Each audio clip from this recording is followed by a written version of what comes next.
Hi, it's Khaya Zondo. I was born in Durban. I've been playing cricket since I was, I suppose, 8 years old, maybe a bit younger. I'm now 34 years old. I've been playing professional cricket for 18 years and continuing as long as the body can keep going and the performances are still there.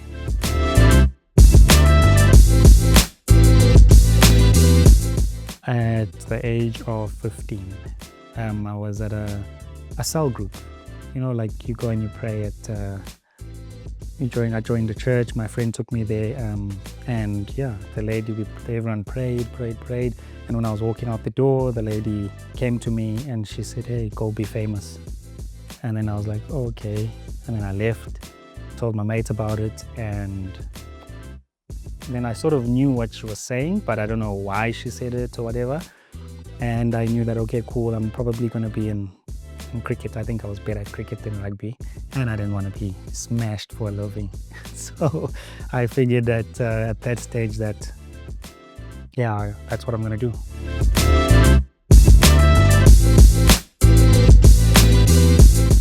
'18, 17 or 18. Yeah, straight out of school, somewhere around there.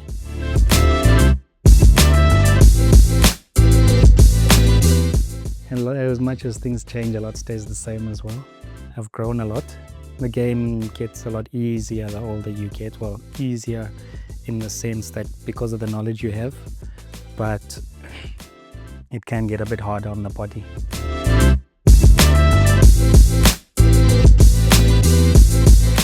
First of all, I think my fashion sense was shocking.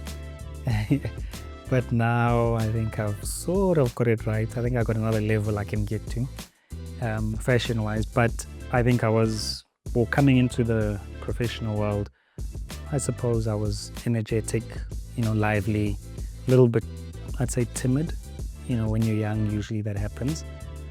Walking into a new space, a new field, yeah, and then I think you sort of find your feet as a person. You find your own identity in the game and in the change room, yeah, and then you gain a lot more confidence. Now I'm almost like the father of the team.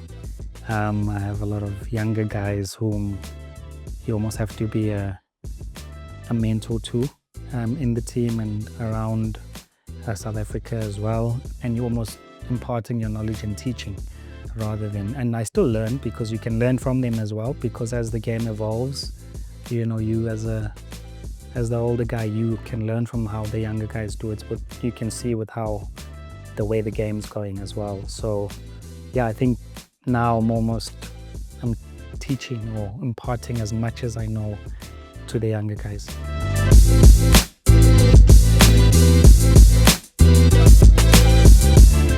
Sure. Well, besides board meetings and exco meetings, it's also understanding the game holistically, not necessarily just the playing side. It's understanding, you get to learn about the business side of things.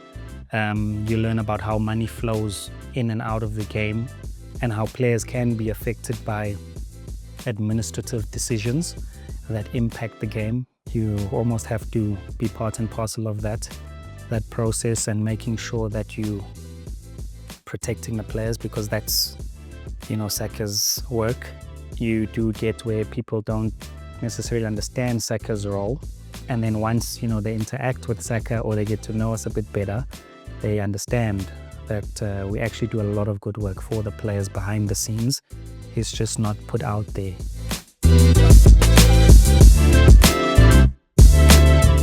The people see the end product, but behind the scenes where players have personal issues, where players see psychologists, where there might be other stuff that, you know, I can't really say because it's people's personal stuff, but those sort of things get sorted out so that players can just go and focus on cricket and play. Those would be the stories that I'd want to be out there, but that obviously depends on the individual, because some people might not necessarily want the world to know, you know, what they've gone through or what they're currently going through. So that would be, I think, one of the best things I think SACA does for players besides the bonuses that players get.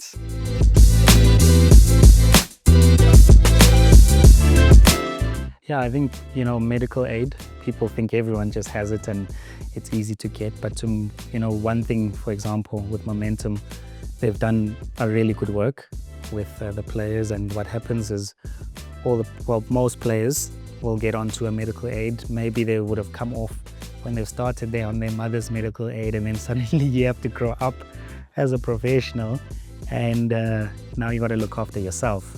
And once you start doing that, you start to realize how important things like medical aid is. You have an injury, you got to get your a career, threatening injury, you've got to get your operations done, you've got to get your scans done, and it happens quite frequently. So things like that really helps. And now you can also look at the dual careers that players do, because you're not just a cricketer, and that won't play cricket until you're 100 years old. The body obviously also needs a bit of a break. It's inevitable for players to retire.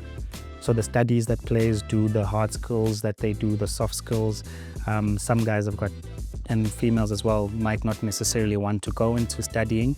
They might want to be an electrician, plumber. Someone might want to, go into broadcasting. There's a lot of careers that are out there outside of cricket that players might want to do, which obviously the dual careers help, which SACA obviously also provides for the players.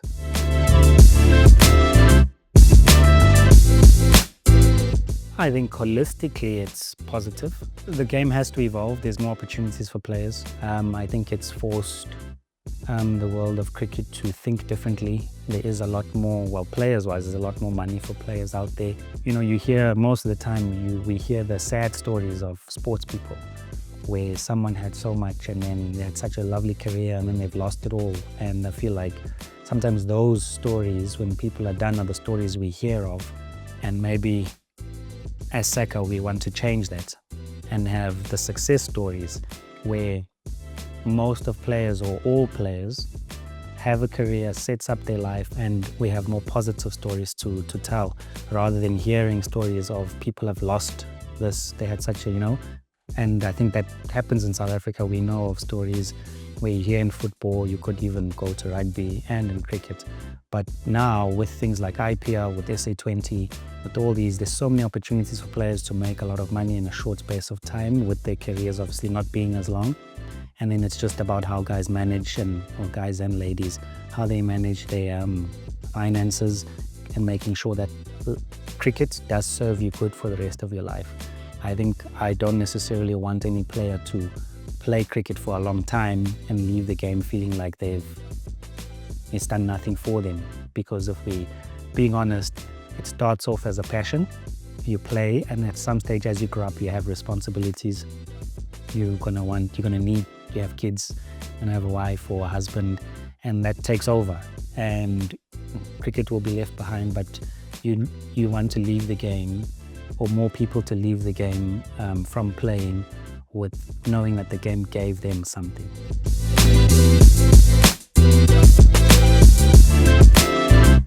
So one, education. I think there's the dual careers, because once you're educated, your mind opens up. You have different options. That's the one. And the other one is also just managing the finances. SACA can obviously direct you to wherever you'd like to go in terms of making sure that you have someone who can manage you or help you manage your finances and plan. And then there's also a new initiative that we started where we're incentivizing players to get their bonuses and image rights and other monies that are extra to be paid into their investment account. So guys must start thinking about investing their money, thinking long-term, not just short-term.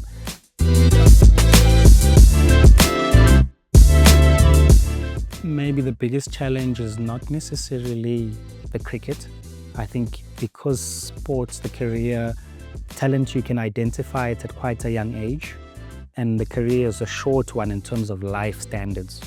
It's 10, 15 years, 20 years if you're lucky, at whatever level. I think it's the growing up.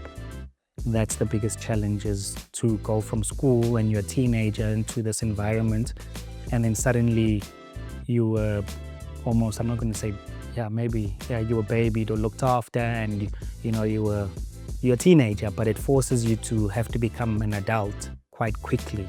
And I think that happens to players, and not necessarily the cricket or the performance. It's like that change from being a teenager into adulthood.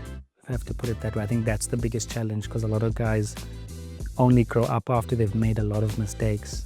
And some guys don't survive the mistakes they make because they're still in a young or teenage mindset way, because, you can get away with it at school, but not in a professional setup.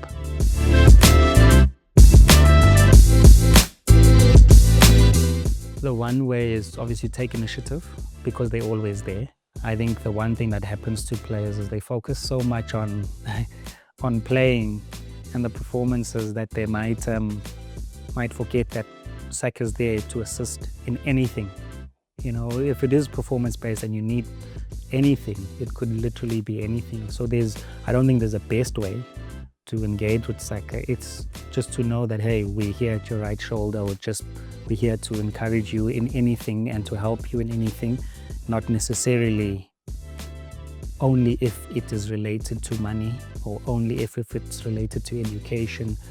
It's when I say literally anything, it really is literally to anything that you need help with as a player.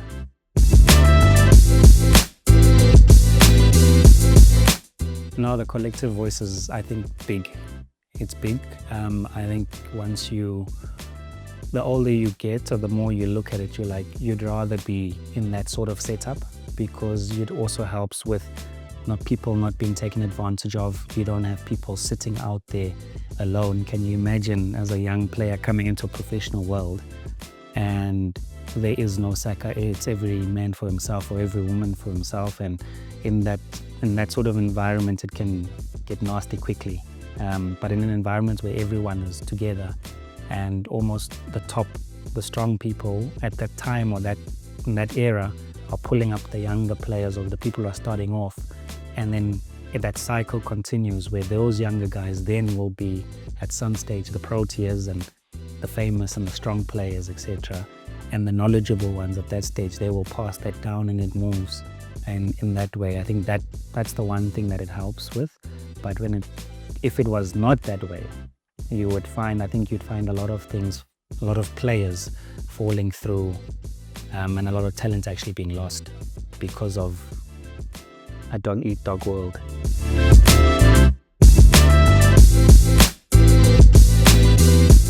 I think starting the organization, I think the players and the people that started it, a lot of them are probably out now of SACA.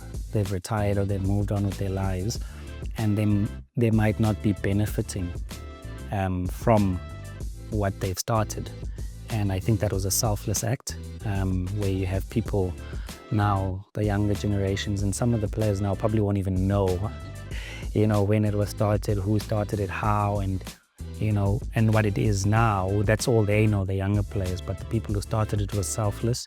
I think that's that act was probably the best thing that's ever happened for cricketers, because now you have players' lives actually being saved.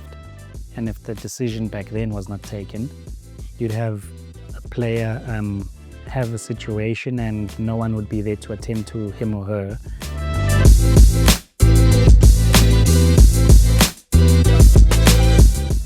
My goals for the organization is that more players leave successful and can live a prosperous life after cricket, and that will be on different levels for each particular individual, but we make players more successful than what we have in the past. When I say that, I'm all round. I think we take for granted the small information that players need to get. I want more players to leave the game saying the game gave me something, rather than, I wasted 15 years of my life, I don't have anything, whatever it might be. I don't want those stories.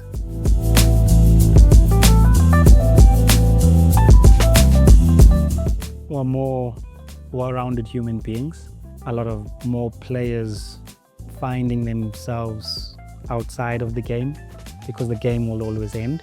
More players being able to come into the world of cricket in different aspects. It could be coaching, it could be business, it could be broadcasting, it could be on the medical aid side, it could be administrative, whatever it is, but you keep the knowledge within the game.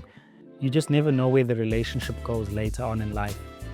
If you have a really smart or business-minded person who could be a successful business person after they're done with playing the game, that goes down in 10 years, 15 years time, and you need sponsors. There's, comes to cricket, they understand the landscape. So that's what I mean through more success, as in building those relationships and making sure that a lot of people are in positions that can help the game moving forward.